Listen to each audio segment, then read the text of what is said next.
Je n'oublierai jamais ce matin où mon téléphone a vibré sans cesse. Comme un cœur affolé par la trahison.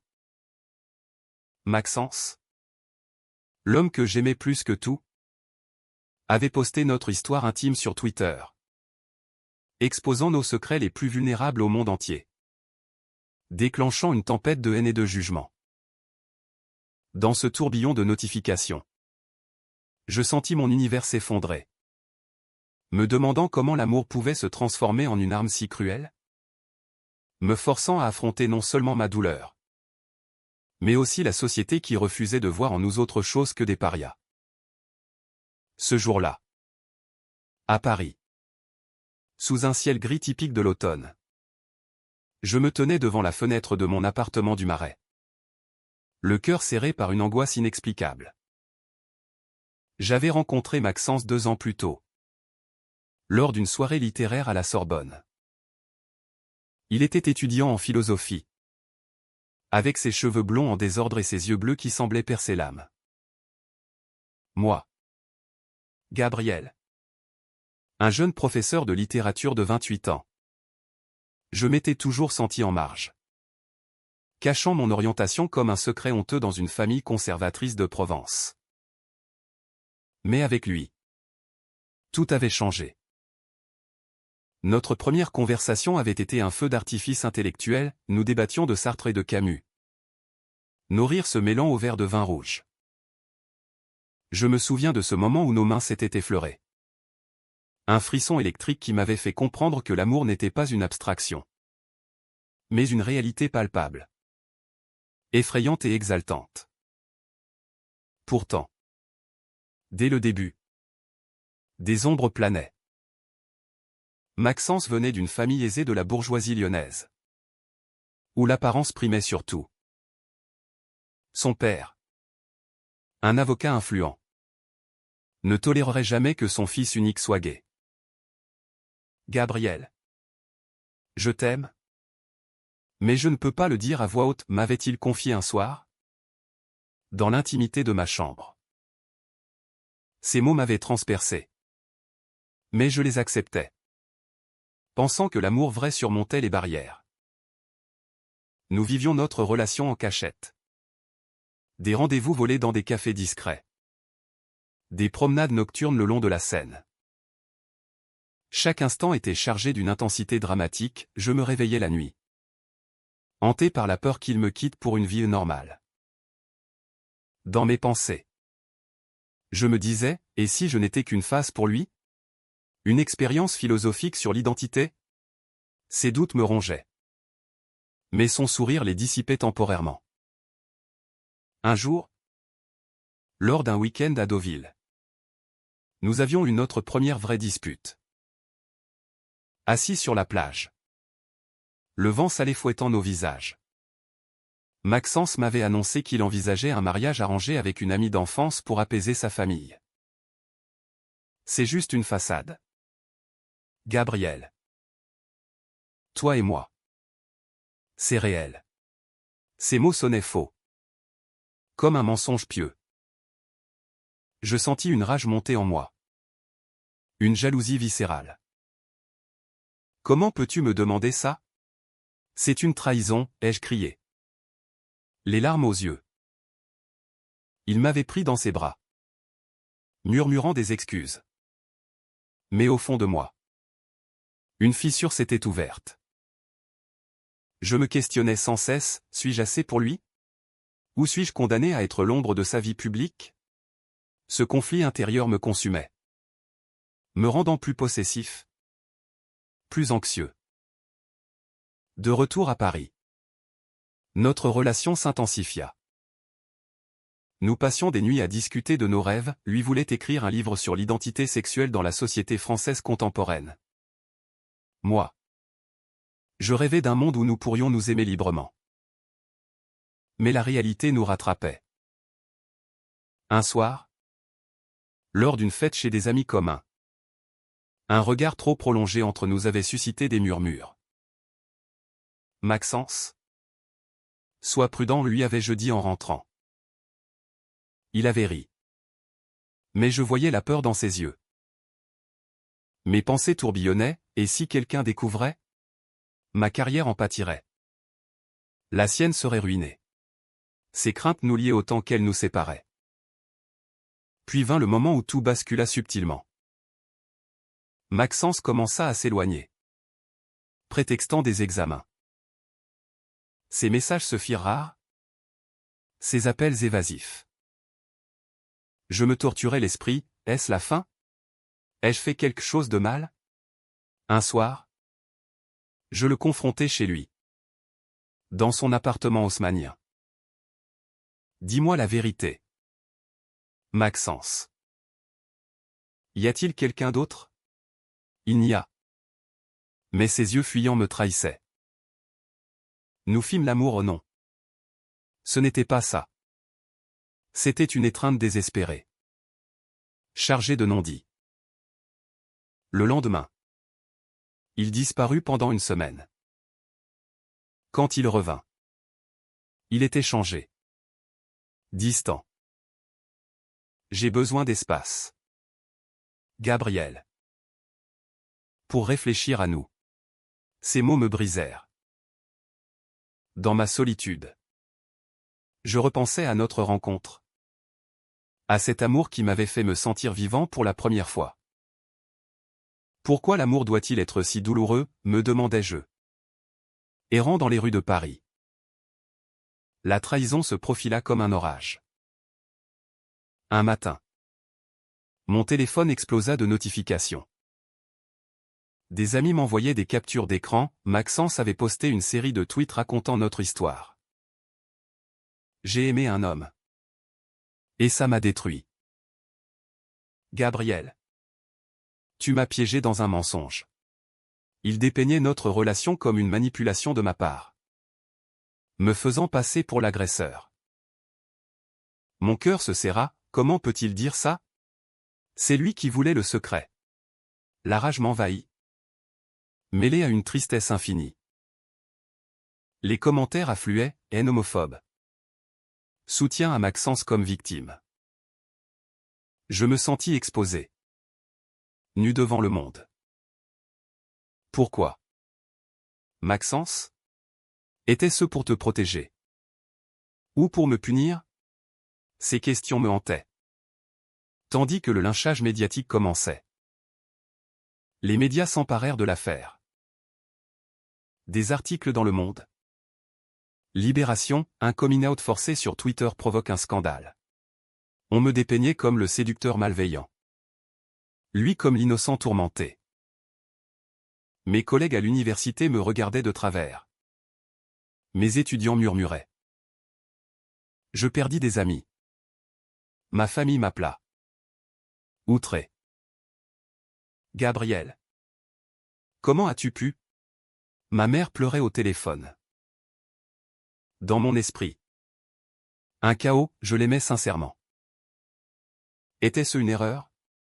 Je me repliai sur moi-même, évitant les miroirs qui reflétaient mon visage ravagé. Pourtant, au milieu de cette tempête, une lueur, un message anonyme d'un followé qui me soutenait. Ne crois pas ces mensonges. L'amour vrai triomphe. Cela me fit réfléchir, peut-être que cette exposition forcée est une libération? Mais la douleur primait. Je décidai de confronter Maxence. Chez lui. La porte s'ouvrit sur un homme brisé. Pourquoi? Demandai-je. La voix tremblante. Il s'effondra, j'avais peur. Gabriel. Mon père m'a menacé de me déshériter si je ne me mariais pas. La vérité éclata, il avait posté ça pour se victimiser. Gagner la sympathie publique et justifier son départ. Je t'aime toujours, murmura-t-il. Mon cœur se déchira, l'amour ne détruit pas. Je partis, le laissant seul avec ses regrets. Les jours suivants furent un tourbillon. Les réseaux sociaux bouillonnaient. Des hashtags comme justice pour Maxence ou amour libre émergeaient. Je reçus des menaces. Mais aussi des messages de soutien de la communauté LGBT. Tu n'es pas seul, disait-il.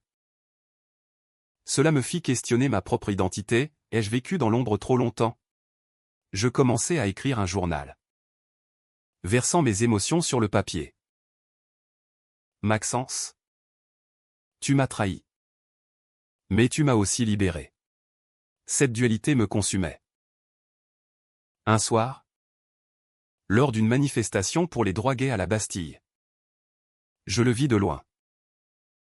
Nos regards se croisèrent, chargés d'une tristesse infinie. Il s'approcha, pardonne-moi. Je secouai la tête, le pardon viendra. Mais pas l'oubli. Nous parlâmes des heures, déversant nos peines. Il avoua son combat intérieur contre l'homophobie internalisée. J'ai été lâche, dit-il. Mes pensées, et moi. Ai-je été trop patient? Cette conversation marqua un tournant. Mais la plaie était profonde. La controverse s'amplifia. Des talk-shows à la télévision française invitaient des experts à débattre, le outing sur les réseaux, liberté ou violence? On me contacta pour des interviews. Mais je refusai, préférant l'ombre.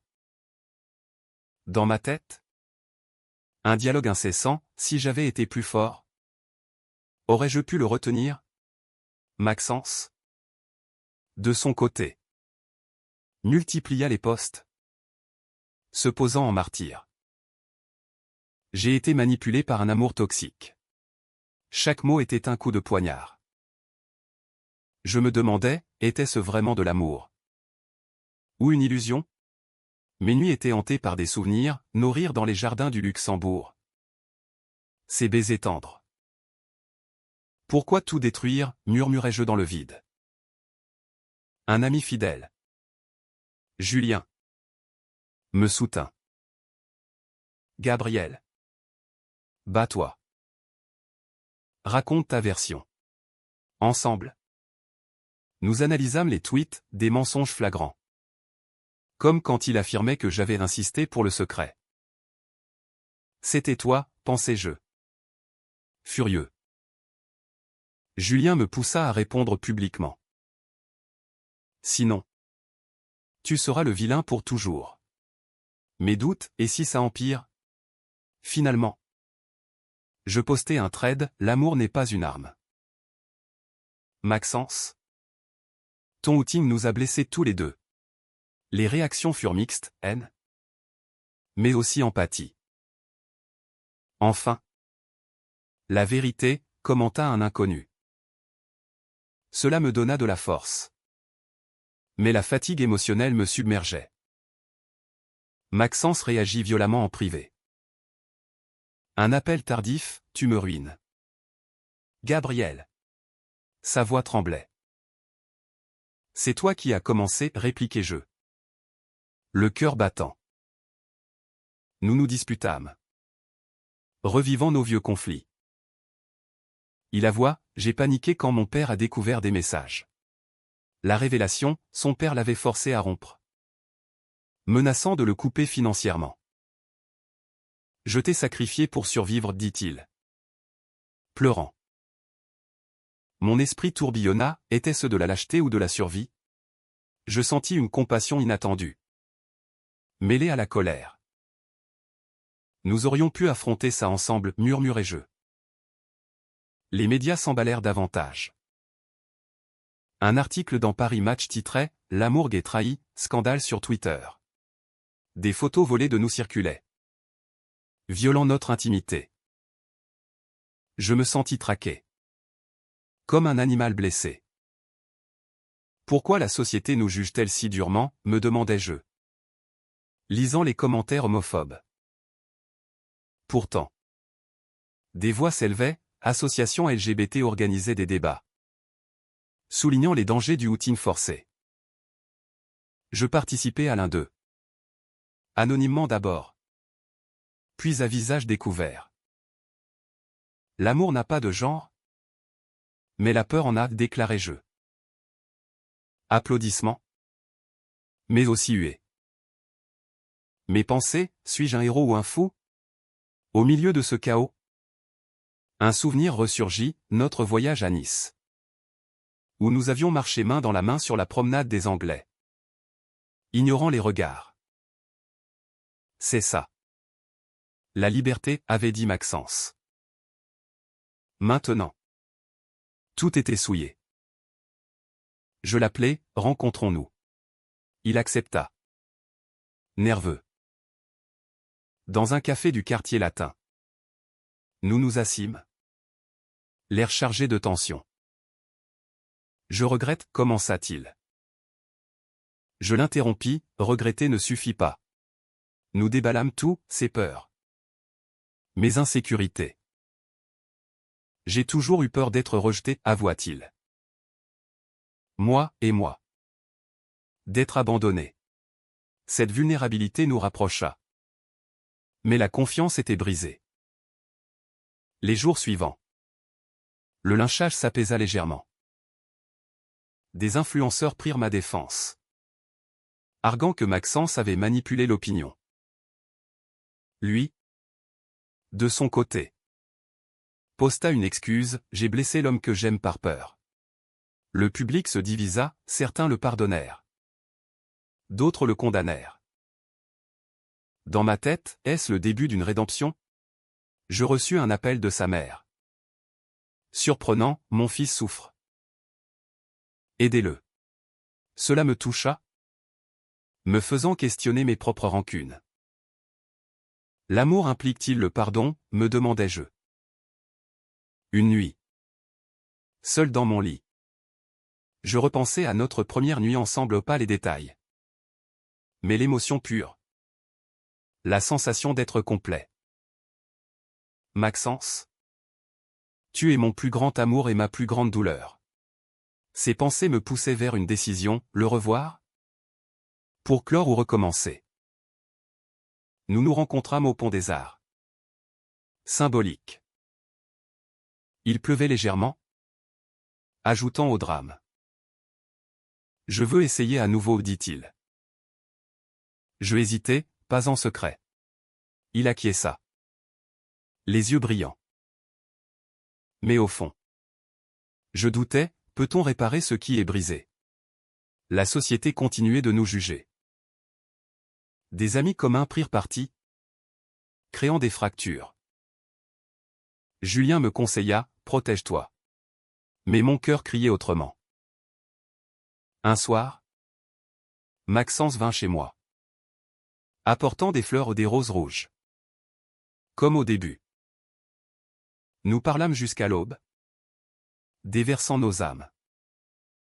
J'ai compris que sans toi, je suis vide, dit-il. Mes larmes coulèrent, et moi. Sans toi, je suis perdu. Cette nuit marqua un pivot. Mais les ombres persistaient. Bientôt. Un nouveau twist, un journaliste révéla que le père de Maxence avait orchestré une partie du scandale pour sauver son fils. Preuve à l'appui, des emails leakés. Le public se tourna contre lui. Et Maxence fut vu comme une victime. Enfin. Justice, pensais-je. Mais cela compliqua nos sentiments, était-il vraiment coupable? Nous affrontâmes ensemble les retombées. Main dans la main pour la première fois publiquement. Le scandale prit une tournure inattendue. Des manifestations pro-LGBT éclatèrent à Paris. Utilisant notre histoire comme symbole. Plus de secrets. Plus de honte, scandait-il. Je fus invité à parler. Tremblant mais déterminé. Notre amour a été wéaponisé. Mais il reste pur, déclarai-je. Maxence me rejoignit sur scène. Un geste courageux. Le public applaudit. Mais en coulisses. Nous nous disputâmes, tu aurais dû me consulter, criai-je. Il répondit, je répare mes erreurs. Mes pensées, est-ce sincère? Ou une performance? Cette ambiguïté me torturait. À la maison. Nous naviguions entre tendresse et tension. Un dîner romantique tourna au vinaigre quand il reçut un appel de son père. Il veut me voir, dit-il. Pâle. Je sentis la jalousie revenir, vas-y. Mais ne me mens plus. Il partit, me laissant seul avec mes démons. Et s'il cédait à la pression familiale, me demandai-je. Arpentant la pièce. Des heures plus tard. Il revint. Défait, il m'a déshérité. Les larmes coulèrent. Et je le serrai, nous affronterons ça ensemble. Pour la première fois. Je sentis une solidarité réelle. Pourtant. Les médias ne lâchaient pas. Un documentaire sur Arte nous dépeignit comme des icônes malgré nous. Des interviews forcées révélèrent des détails intimes. Que Maxence avait omis. Tu as dit quoi sur moi, demandai-je. Furieux. Il avoua, j'ai minimisé pour me protéger. La trahison ressurgit, toujours toi d'abord. Nous nous séparâmes pour la nuit. Moi errant dans les rues nocturnes. L'amour est-il une guerre, murmurai-je aux étoiles. Le lendemain. Une révélation choque, Maxence avait un ex avant moi. Un homme qui l'avait quitté pour des raisons similaires. Il me l'avait caché. Pourquoi, hurlai-je lors de notre confrontation. J'avais honte, répondit-il. Cela expliquait ses peurs. Mais creusait le fossé. Mes pensées tourbillonnaient, suis-je un remplaçant? Nous passâmes des jours à disséquer nos passés. Révélant des blessures profondes. Lui. Victime d'homophobie scolaire, moi. Rejeté par un oncle conservateur. Ces confessions nous rapprochèrent. Mais la confiance vacillait. Un haut point dramatique survint lors d'une conférence à Lyon. Maxence y était invité seul. Je le suivis. Suspicieux. Sur place. Je le vis flirter avec un journaliste ou du moins. C'est ce que je crus. La jalousie m'aveugla, traître, pensai-je. Je l'affrontai dans sa chambre d'hôtel, c'est fini. Il n'y a. Expliquant que c'était professionnel. Mais le doute persistait. Comment te croire après tout, dis-je. Partant en claquant la porte. Sur le train du retour. Je pleurais, ai-je tout gâché par paranoïa. De retour à Paris. Le silence radio dura une semaine. Les réseaux bruissaient encore de notre histoire. Un tweet viral, Gabriel mérite mieux. Cela me flatta. Mais me fit réfléchir, méritais-je vraiment? Maxence brisa le silence par un message, rencontrons-nous à notre café. J'acceptai. Le cœur en miettes. Là. Il me tendit une lettre, Lila. C'était une déclaration d'amour. Avouant ses fautes et promettant changement. Je vais couper les ponts avec ma famille si nécessaire, dit-il. Ému. Je répondis, prouve-le. Nous scellâmes un pacte, transparence totale. Mais les épreuves continuaient. Mon emploi fut menacé par des plaintes anonymes. Homophobie déguisée, pensai-je. Maxence me soutint. Contactant des avocats. Ensemble. Nous luttâmes. Renforçant notre lien. C'est nous contre le monde, murmura-t-il. Mes doutes s'estompèrent légèrement, peut-être que l'adversité nous unit. Un soir. Lors d'une promenade. Il s'agenouilla au pas pour une demande. Mais pour des excuses solennelles. Je t'ai blessé. Mais je t'aime. Les passants nous regardaient. Mais pour la première fois. Je m'en fichais. Je te pardonne, dis-je. Le relevant. Ce moment fut cathartique. Mais je savais que les cicatrices restaient. La société évoluait autour de nous. Des lois sur le outing furent débattues à l'Assemblée. Notre histoire inspira un livre. Que Maxence écrivit avec mon accord. C'est notre rédemption, dit-il. En le lisant. Je vis nos douleurs exposées. Mais aussi notre résilience. Sommes-nous des survivants, me demandai-je. Pourtant. Un ultime conflit surgit, son père l'invita à une réunion familiale. Viens avec moi, proposa-t-il. J'hésitai, et s'il me rejette? Nous y allâmes. Tendu. À Lyon. Face à sa famille. Les accusations fusèrent. Tu as ruiné notre réputation, cria son père. Maxence défendit, non. J'ai ruiné ma vie en vous mentant. Il me présenta comme son partenaire. Silence choqué. Puis sa mère pleura, je veux ton bonheur. Ce fut un début de réconciliation. Mais pas total. Sur le chemin du retour. Je pensais, l'amour change les cœurs. Lentement. Les mois suivants furent une reconstruction lente. Nous emménageâmes ensemble dans un appartement à Montmartre. Symbolisant un nouveau départ. Mais les fantômes persistaient, des nuits où je me réveillais en sueur. Revivant le outing. Confiance? Gabriel, me rappelais-je. Maxence? De son côté. Lutter contre sa culpabilité. Je ne mérite pas ton pardon, disait-il souvent. Nous allions en thérapie de couple. Dénouant les nœuds émotionnels. C'est dur. Mais nécessaire, admettais-je intérieurement. Le monde extérieur continuait de nous tester. Un podcast populaire nous invita, racontez votre histoire. Nous acceptâmes. Pour sensibiliser. Lors de l'enregistrement. Des questions incisives, Maxence. Regrettez-vous le tweet? Il répondit honnêtement, chaque jour. Moi, ça nous a brisé. Mais aussi reconstruit. L'émission fit sensation. Générant débat. Des athées ressurgirent. Mais les soutiens dominaient.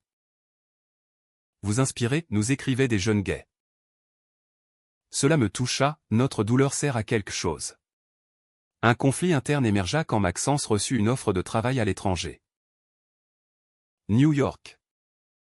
Pour un an, dit-il. La peur m'envahit, et nous? Il rassura, c'est temporaire. Et tu peux venir. Mais mes racines parisiennes me retenaient. Suis-je prêt à tout quitter, me questionnais-je. Nous en débattîmes des nuits entières. Pesant les pour et contre. L'amour requiert des sacrifices, conclut-il. Je cédai. Mais avec appréhension. Avant le départ. Une surprise, ses parents nous invitèrent. À table. Tension palpable. Mais progrès. Son père s'excusa maladroitement, j'ai eu tort. Maxence pleura. Moi aussi. La famille évolue, pensais-je. Ce moment humanisa notre histoire. La rendant plus qu'un scandale. À New York. L'adaptation fut rude. La ville effrénée contrastait avec Paris. Je me sentais déraciné. Doutant, ai-je fait le bon choix? Maxence travaillait dur. Me laissant seul souvent. La solitude raviva de vieux doutes, et s'il me trahissait à nouveau? Un soir? Je fouillai son téléphone honteux. Mais compulsif. Rien. Il rentra. Vit mon visage, que as-tu fait? La dispute éclata, je n'ai plus confiance, criai-je. Il s'effondra, après tout ça? Nous passâmes la nuit séparés. Moi sur le canapé. Au matin. Réconciliation, travaillons là-dessus. La thérapie continua virtuellement. Notre thérapeute souligna, le trauma persiste. Nous explorâmes nos peurs profondes. Maxence avoua, le outing était un cri d'aide. Moi. J'ai été trop passif. Ces insights nous fortifièrent. De retour en France après 6 mois, l'offre écourtée. Nous nous sentîmes renouvelés. Paris nous accueillit comme un vieil ami. Home sweet home, dis-je. Maxence sourit, avec toi. Partout et home. Mais un nouveau défi, un film inspiré de notre histoire fut annoncé. Ils déformeront tout, craignit-je. Nous contactâmes les producteurs. Exigeant fidélité. C'est notre vie, insistai-je. Lors de la première. Tension maximale. Le film captura l'essence, amour. Trahison. Rédemption. Applaudissements. Maxence me serra la main, nous avons survécu. Dans la foule, des regards admiratifs. Sommes-nous des modèles, me demandai-je. Humble. Pourtant. Une dernière épreuve, un ex de Maxence contacta. Revendiquant des droits sur l'histoire. Il m'a volé mon récit, affirma-t-il. Scandale relancé. Maxence nia, c'était avant toi.